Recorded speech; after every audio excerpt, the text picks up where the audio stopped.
Hi, I'm Aaron and welcome to Keep Painting Minis. In this video we are going to paint Brutogg Corpse Eater from Warhammer's Cursed City. Today we'll be doing a little bit with oil paint blending.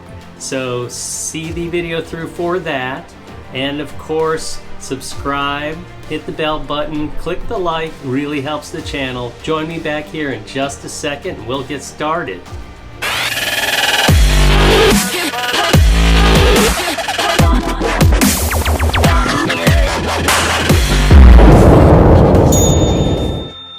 I primed with an off-white because I thought I might be using more contrast paint than I did. I make my off-white with the white Stynel res with a couple of drops of the beige Stynel res mixed to an off-white and then shot through the airbrush. In hindsight, I would have primed with black because black is terrific if you're not going to use contrast because it hides the parts that you can't reach with your paintbrush when you're done. One thing that's special about this video is that we're going to use some oils for 3 portions of the model. I've been experimenting lately with oils because, at least in theory, you can achieve amazing color transitions and blends much more quickly than you could with traditional acrylic paints. So I picked 3 parts of the model to try out the oils. Now the way I do oils is I lay down a base coat of sort of the mid-tone color because oil paints can be transparent, and so that ends up working well, and you'll see that's what we do in the next few steps. I lay down a quick base coat of a mid-tone color on the 3 portions of the model where we will be trying the oils out. So the first part where we'll try oils is on his black boots, so I quickly lay down a base coat of Reaper, a solid black. I don't know if this color is available. It's one of my favorite blacks because one coat covers so well. I think it might now be available as a relabeled Reaper Dragon Black. So there you have the boots covered in a base coat of black. Similarly, we'll mix the Pro-Acryl Gray Blue and Sky Blue to get the right color blue as a mid-tone for the pants where we'll apply oils later. And it's not terribly important that you get the color right for this base coat that's going to be under the oil. You just want something close so that when you put on the oils, if they tend to be a little bit transparent, then you have the proper color to back it up as the base layer rather than the original primer. And then the last portion of the model where we will use oils is the skin on his arms. I left his face for traditional acrylics, so I used CITADEL's Kislev Flesh here. You'll see that I originally laid down the undercoat with, that was Guilliman Flesh contrast, but it came out so blotchy that I just covered it with the Kislev Flesh. Again, it's not terribly important what color you lay down as your base coat, just something close to apply the oils over.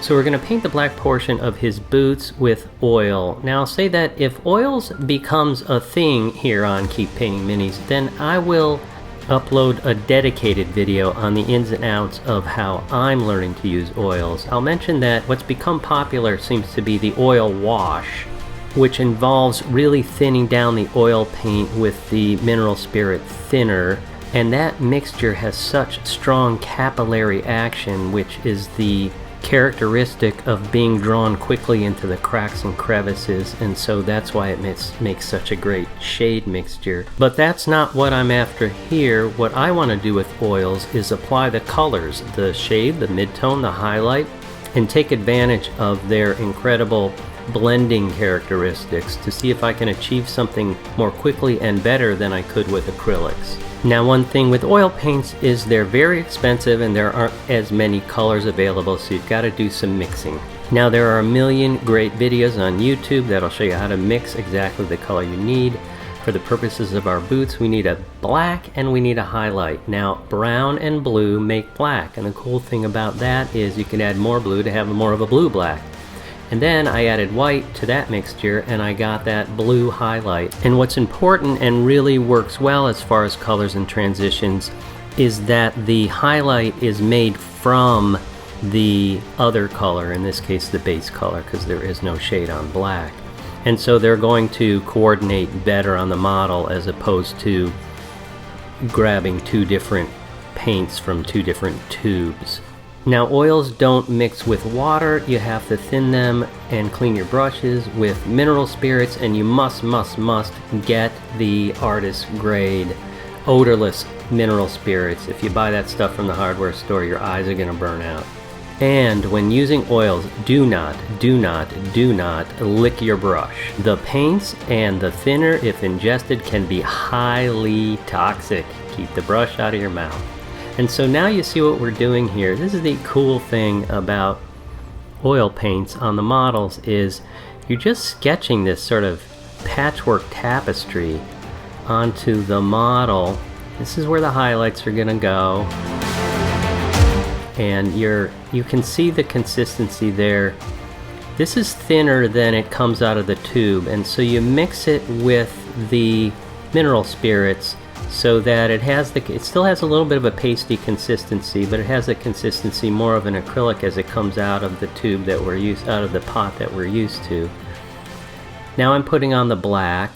You have to, why put black over black? Because you won't get the blends in oil paints unless there is oil next to oil, so that when you blend the colors next to each other, there is something to blend to. And you'll see what I mean as we get to the blending stage, but that's why I'm putting the black down, so that there's oil next to my blue. And here's where you blend. You get this tiny little soft brush. Now I'm not brushing on the blue, I'm brushing between the blue and the black, and that's how you get the blend. You brush at the border of where the two colors you put down met, and that's where you get this really soft, cool transition with a couple of short steps.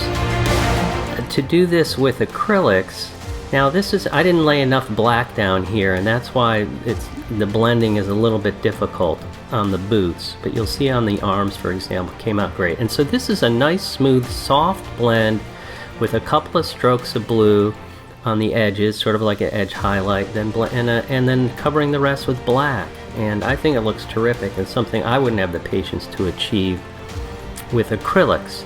And now we're going in for the pants, same thing. Now I like to lay down my shade first, and with oils you overdo it. That looks awfully dark, but when it blends it softens up, and so you overdo the shade and you overdo the highlight, and then you also put your I like to lay the shade down first, and then I lay down the highlight on the upper surfaces, the folds and creases, for example.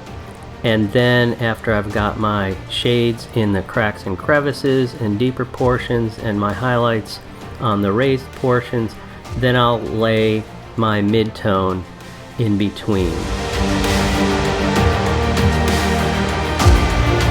And so now I am laying down the blue in between the black shaded areas and the bright blue highlights. And that'll create that sort of sketched out patchwork that then gets blended in the next step.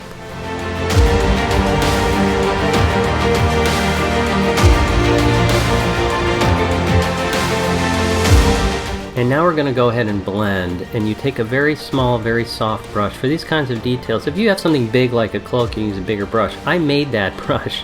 I took a small synthetic brush that was pretty soft, and I cut the top of the bristles off to make it flat, and then I cut half of the bristles away to make it skinnier. And that lets me get in between these tiny borders between the paint colors. And that's how I accomplished this blending. And this was the best shot of the final result, but again, I think here, that's just a terrifically smooth transition and blend that I'd have trouble achieving with acrylics, and it's really simple once you get used to the oil paint process, the materials involved. It's really a simple thing to do.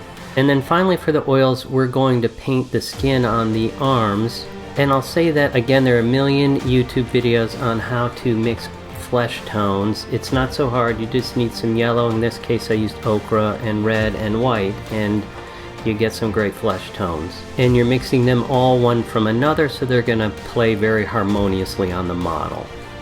And so here we are again laying down the shade first, and again in that sort of stripy patchwork fashion that looks terrible until you get to the blending stage. And you can be super patient with this oil painting process. Take your time, look at the model, figure out where you want those shades, because this stuff doesn't dry for a day or two. And that's another thing you got to keep in mind. Once you get the blends all done and you love the way it looks, do not rub your finger across the surface of the model or you'll wipe away the work you just did. But you've got all the time in the world to lay these layers down. So now I've got the shade down, and now I'm laying down the highlight. And once that's done, I'll go in with the mid-tone and fill in the in-betweens, and then you go to your blending process. And as you'll see, it's not terribly important what I did with that original base coat. It just needs to be in the ballpark of the color family that I want. You can see how awful it looked. And that's another interesting thing about this process. Boy, does it get ugly until you get to the blending part. But then the blending is so satisfying because you instantly get these transitions that would be really hard to do layering up with glazes with traditional acrylic paints.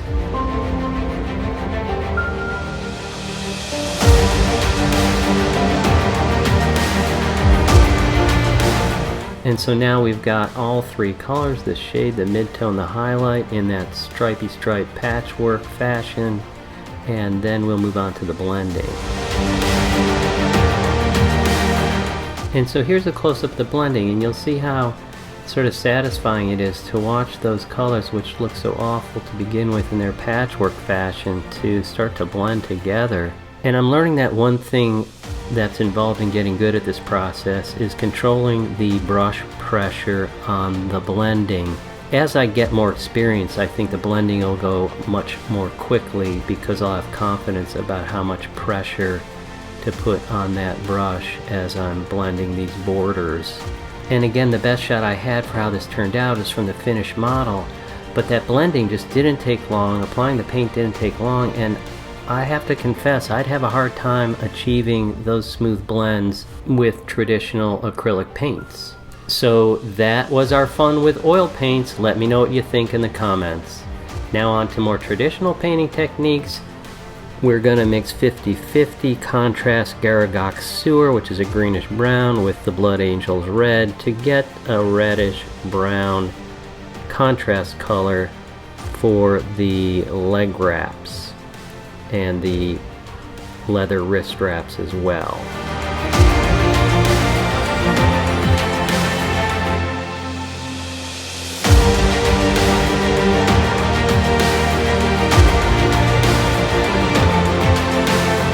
And here is how Brutogg is looking with that color applied.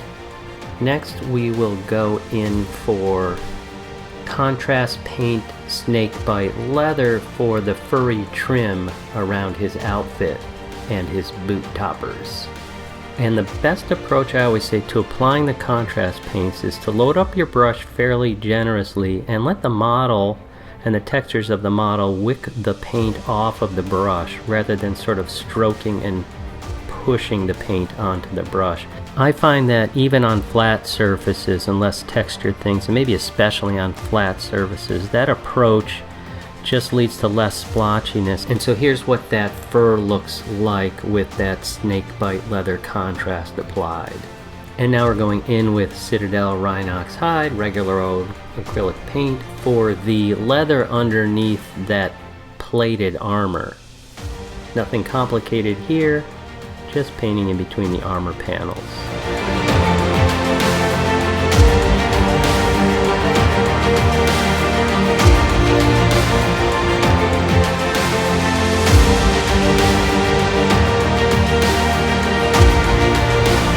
And here's what Brutogg is looking like with that color down. And next we're going in with the CITADEL Lead Belcher, which is one of my favorite silvers for base coating the silver metallics. And Brutogg's got quite a bit of silver metallic on him. There are these metal plates. There is his helmet, the rim of his elaborate shoulder pauldron, and the weapons in both hands.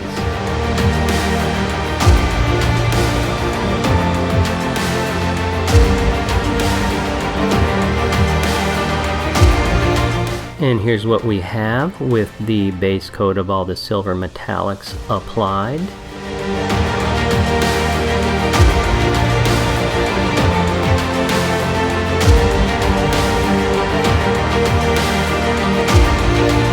And now we're going in with another silver for the base coat of the chainmail. Now I really love this Vallejo metal color line dark aluminum, but it is very, very runny. And so if you're going to paint base coat something like those metal plates above the leather, it might not do the trick, but for chainmail it's perfect because it gets in all the cracks and crevices. And so you see what a great job that's done on the chainmail.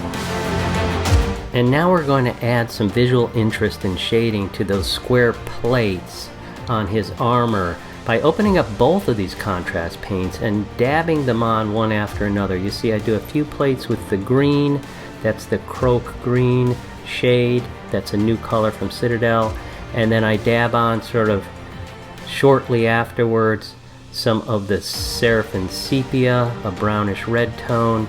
And I just love the way this turned out, so don't be afraid to sort of splash on two shade colors at once to create the mix you want, the visual interest you want. I've done the same on the helmet with two other colors, as you'll see.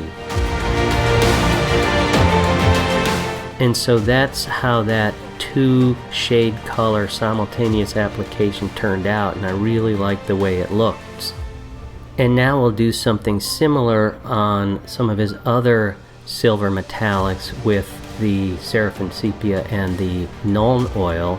You'll see I'm putting down the Nuln Oil sort of in intermittent spots on his helmet, and then I'm filling in with the Seraphim Sepia, and again I just sort of love this effect.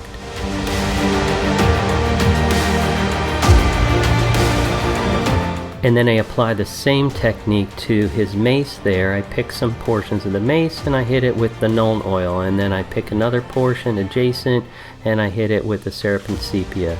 And again we get some really cool visual interest and more sort of authentic weathery look compared to having used just one shade color. And then finally the same idea with his knee pad. And you might notice that I used the old style Nuln Oil, not the new formula, for the parts that I just painted because it stains the surface a little more, and that's what I was looking for. For the chainmail, I like the new formula of the Nuln Oil, which seeks the cracks and crevices better and stains the top surface less. I wanted it that way. This chainmail contrasts in its sort of metallic appearance compared to the other metallics like the mace and the helmet and the knee pad. And now we're going in with the Vallejo metal color line copper to paint the larger portion of that really cool shoulder pauldron. So we're going to cover the large portion, the face, with the copper, which is a lot like what's shown in the box art. And then in another step we will cover that little swirly trim with gold.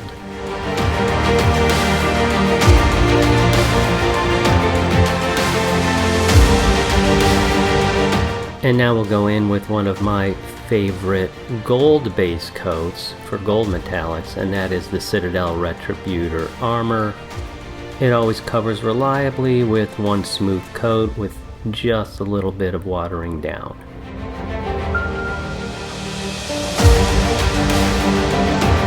And so this is how that pauldron turned out. I really love that sculpt.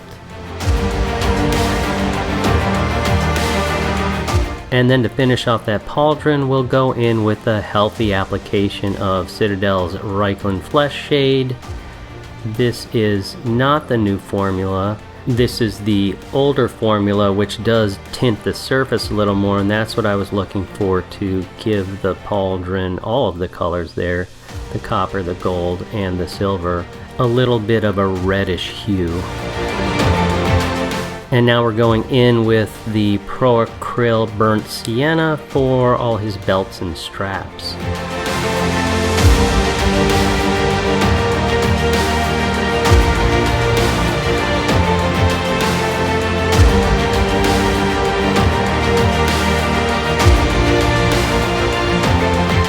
And I have to say that this Pro Acryl Burnt Sienna is the flattest brown color that I've ever used. Now we'll go in with contrast paint over that and tone that flatness down. Now we're going in with the Retributor Armor again for the miscellaneous buckles and belt bits.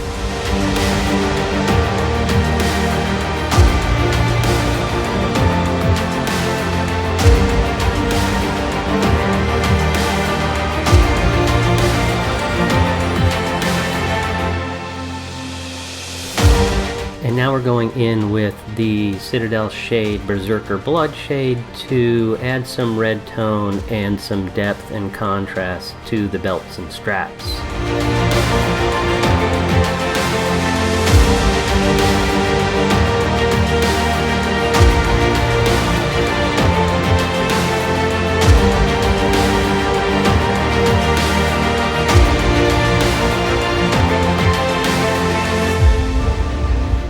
And with that applied, the belts and straps are looking much less flat, more leathery, with an interesting red hue to them.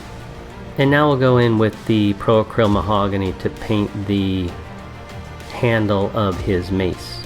And I think I didn't shake the paint well enough because it needed 2 coats rather than 1, even though this Pro Acryl paint usually covers very well.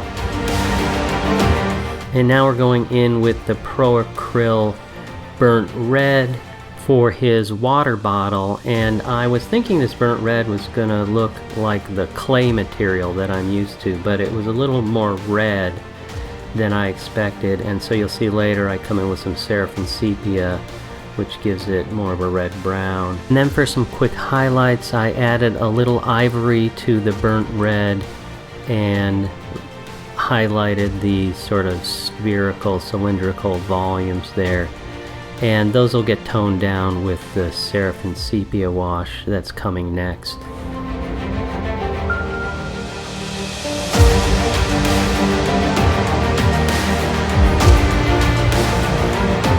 And now I'm applying this Pro Acryl Bright Neutral Gray as a base coat to his satchels, because I'm then going to go over them with the Space Wolf's Gray for sort of the final color there. Now with these 2 colors, the Desert Tan and the Tusk Ivory from Reaper, I've mixed them together, and I'm using that to paint the various straps that he's got connecting his gear to his belts. And then I'm going to shade those straps down and create some shade and some depth and some interest with the Citadel Contrast Skeleton Horde.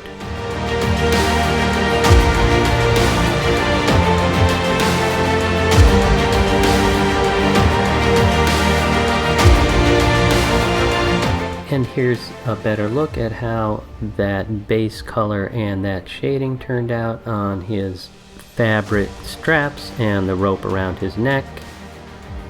And now for the Space Wolves Gray contrast paint to finish off those satchels.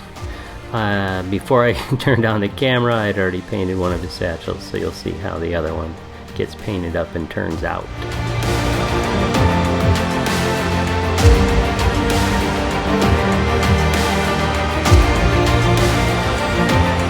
And now we're going to go in with these 3 colors from Pro Acryl to paint the gem on his necklace.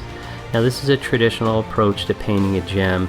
You start with your darkest color and you paint the entire gem surface. I'm being a little more careful and a little slower than necessary. I just didn't want to paint the gold that I had already laid down. Then you come in with the next brighter color and you paint sort of a crescent shape, taking up about half of the surface on the portion of the gem that is facing away from the sun. So I'm painting sort of the lower portion about halfway, and then you come in with the final bright color and paint an even smaller crescent. And you might have to go back and forth as I did here to tidy up because I overdid the yellow at first. And then finally you tap it with, and I redid that as well. You'll see there's a nice crisp white dot in the darkest part away from the bright part, and that's the traditional way of painting a gem. Now we're going in with this contrast volupus pink just to get the inside of his mouth and his tongue. And now I'm going to work on his face. As I mentioned, I didn't do the skin of his face with the oils because I think the features are so small I wasn't ready to try them with oils. So the starting place of the face was a layer of Guilliman flesh contrast that I put down in the very beginning of the process. And now I'm going in with some Kislev flesh as sort of the next color up. And then I mix a little bit of that pale yellow in with the Kislev flesh for the highlights, the tops of the lips and the tip of the nose and the cheekbones and the front of the lower lip. And then I thin down that pink horror. That's my favorite for bringing that sort of pinkish red tone to a face, is the super thin down pink horror, as you'll see on the back of my thumb here. A lot of people use a shade or a contrast thin down for this sort of reddish pink element that we want to bring to the face, but I find that this thin down pink horror works the best. The contrast paint sometimes leaves little tide marks and those kinds, same with the shade and those kinds of things. I find that this thin down pink horror sort of never fails me for that perfect pinkish red tone. Now we're moving on to tap his teeth with a mixture of the olive flesh and the pale yellow, just picking out those teeth. And I love the way the face turned out, and many will ask, what about the eyes? I rarely paint the eyes. The Guilliman flesh has shaded those eye sockets and the bits under the eyes just right, and as squinty as his eyes are, I think they look perfect already, and odds are they would look worse if I went in there and jabbed them with some black and white paint. And now I'm going to highlight his belts and straps by adding just a little pale yellow to the original base layer color, the burnt sienna, and just carefully with the edge of my brush, wherever I can get the angle, applying that highlighted color. And where you can't get the angle, you just have to be super careful and get it straight on with the tip of the brush, and always have your original color at the ready to thin those edge highlights out if you need to. And here is how he looks with his belts and straps highlighted. And now I'm going to highlight a couple of the silver metallics with this bright ivory. I prefer a bright ivory highlight on a silver metallic compared to just a brighter metallic color, because I think when the light shines on the model, you can't really distinguish the brighter highlight from the base color. Whereas when you use this traditional acrylic paint, this bright ivory, it makes for a very convincing edge highlight on the silver metallics that you can see no matter what sort of the room lighting conditions are. As a final step, we're going in with the lead belcher again to take care of the metallic studs, and with that we are ready. Stagehand, velvet curtain please, for the final complete reveal. I hope you've enjoyed watching as much as I've enjoyed painting, and help the channel out with your subscribe and your like and your bell button so that you can be notified of each and every new tutorial, which we upload every 10 to 14 days. I can't thank you enough for joining us on the channel. Please share, and most importantly, keep painting minis.